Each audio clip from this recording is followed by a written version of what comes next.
Hello and welcome to the Vintage Super League, and that was a beating of the usual mentor deck.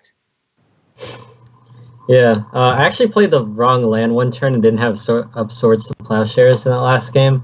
It was really stupid. I was just kind of clicking buttons and then ended up playing the wrong lands. So that was a little scary until I probed you and saw you didn't have anything, but definitely could have ended up poorly for me. Also, on game one, my hand, if the defense grid resolves, is a turn one kill, which is pretty good. And when you play the wrong line, I thought that you had a Pyroblast. Yeah. So I just keep naming or green and black and whatever is not blue to don't make your Pyroblast. Also, my Pyroblast is still good against you. Just to counter the blue spells. And I was not playing the painter to be able to maybe Pyroblast the Stony Silence. But yeah, it was a pretty cool play. Yeah, I was also thinking on Pyroblasting your land when you was stuck on one land. Right. That definitely could have been a line. But I don't think my first Pyroblast was gonna resolve, and that made you, because of mental misstep, that made you have an option to Swords the Painter. So I was just waiting while you were discarding cards. That's fine. But yeah, when I knew that when you get the second land, it will be fast over because you also discarded a mentor. Yeah. And then you had the disenchant for the ley line. Right, yeah, the disenchant was super clutch. But yeah, it's the usual mentor as well. I also played mentor this past weekend in the Eternal weekend in Europe. Oh, how'd you end up doing? I lost my win and in but a friend with my list did top 8. Oh, but then he lost against Stacks. Right. Because our deck was not really prepared to beat Stacks, but Matt. So the problem is he was playing the Smokestack deck with creatures, and we had like a ton of removal, Path to Exile and Sudden Shocks and lots of swords. So against a deck that runs only 5 creatures, that's not really great. But we ended up winning the tournament or player group. We had like 3 players in the top 8, and two of them played the finals. So that was quite a good weekend. Yeah, that's pretty cool. Good. All right, looks like we're about to go to the match.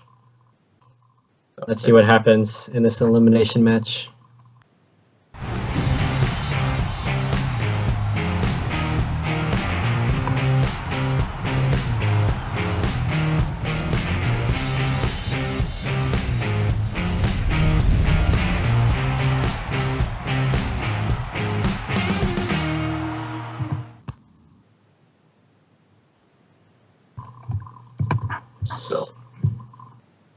So we have Paul's weird Blood Moon deck without any blue mana, and Eric has Mulligan. Yeah, for sure.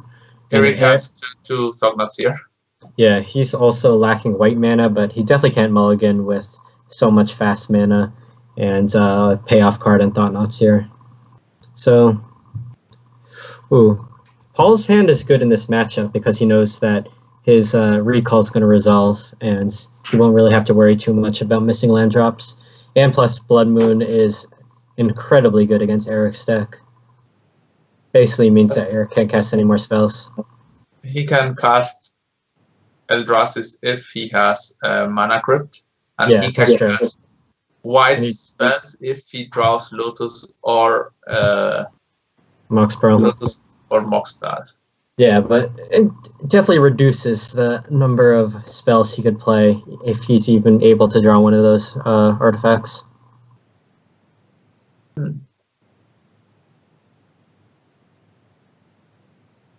Okay, that's turn 1 Revoker, turn 2 Thognotzir, turn 3 Smasher, which is not bad. And Paul is already waiting to click the Ancestral Recall in response to anything. So, okay, he found the fossil will, but no land.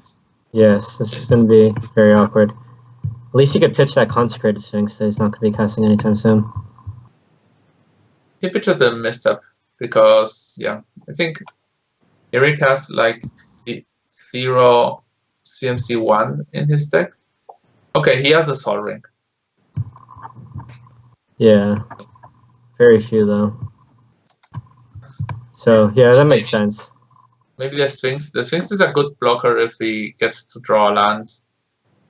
Yeah, Sphinx is definitely going to be good if he's ever able to cast it, but it seems very unlikely based on this set of draws. Oh man, this Reality Smash is going to be a very fast clock, but if Paul just had one more mana and was able to mana drain that, and then play a Sphinx the following turn, would have been absurd. It's a bit weird that Eric did not play the Cavern of Souls, because he could have just made the Smasher uncontrollable. He wanted the white mana for spirits or humans, but that's weird because also I think if you're gonna play the Smasher, it's better to be sure it will resolve. Right.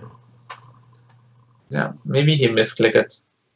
So he wanted to have mana to cast Thalia or so, but I think the Smasher is so good against Paul's deck that you just want to make sure it resolves. Yeah. Yeah, that's definitely fair. Paul does not really have a way to get the Smasher off of the board, so if it resolves, it's just a really fast clock, and so even though he's not able to cast the white spells, the Smasher should do enough work to make up for that. I could definitely see that.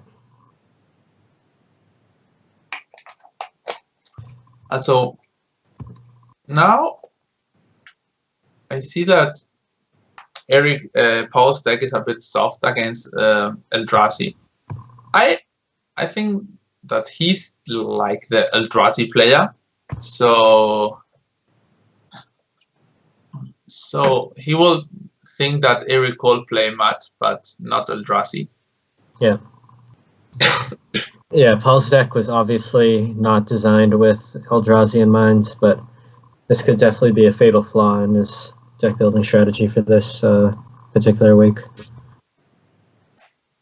Because right now he has a hand that would be really good against shops, but all this artifact destruction is not the most effective against Reality Smashers and Thought-Knotsirs.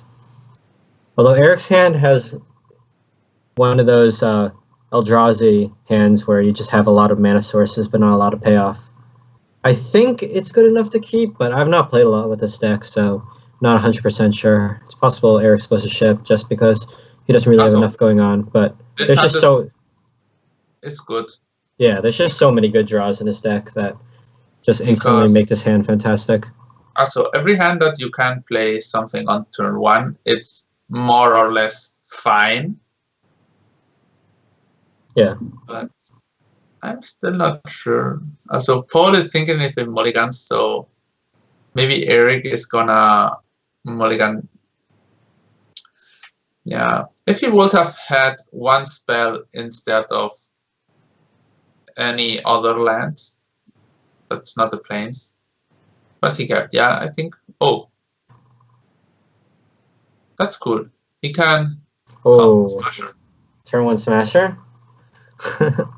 Seems pretty good. So here you have 3 options. You can play the Thalia or the Smasher or even the Seal of Cleansing, so that you play around mana drain. Yeah. Because the Lotus here, it seems like he has no business. He has no Blood Moon. He has no Jace.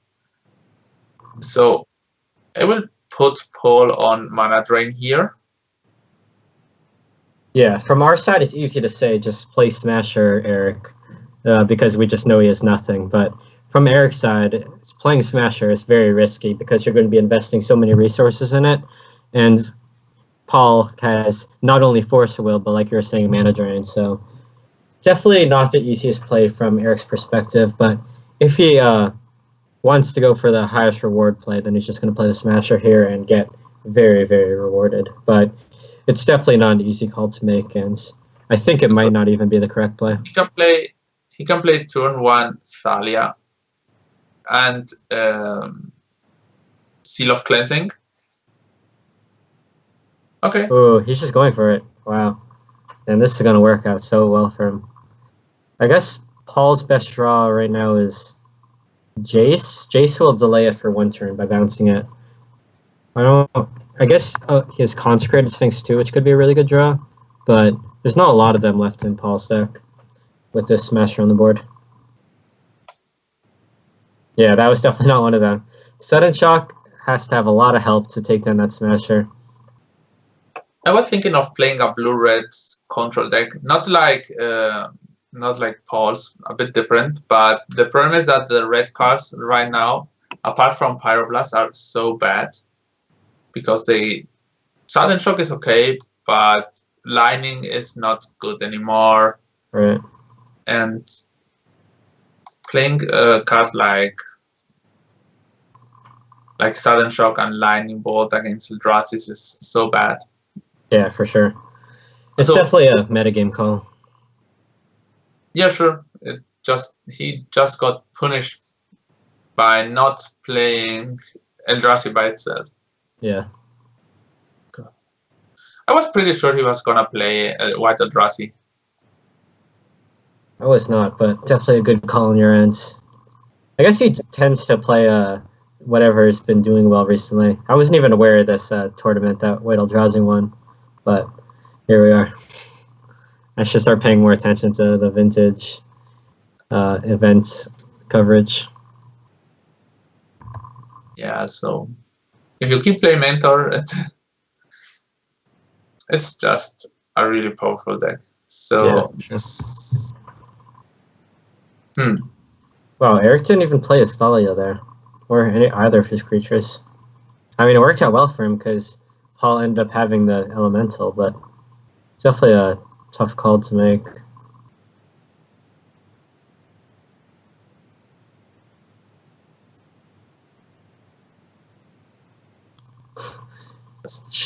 Yeah, chump blocking Reality Smasher is not the... Yeah, but now he can Sudden Shock. You get that's true. 3 damage and you lose 3 cards to kill a Smasher. Definitely not where you want to be, but you got to do what you got to do.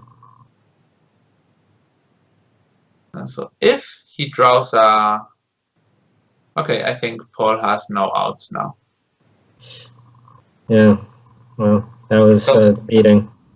Today the games are going pretty fast.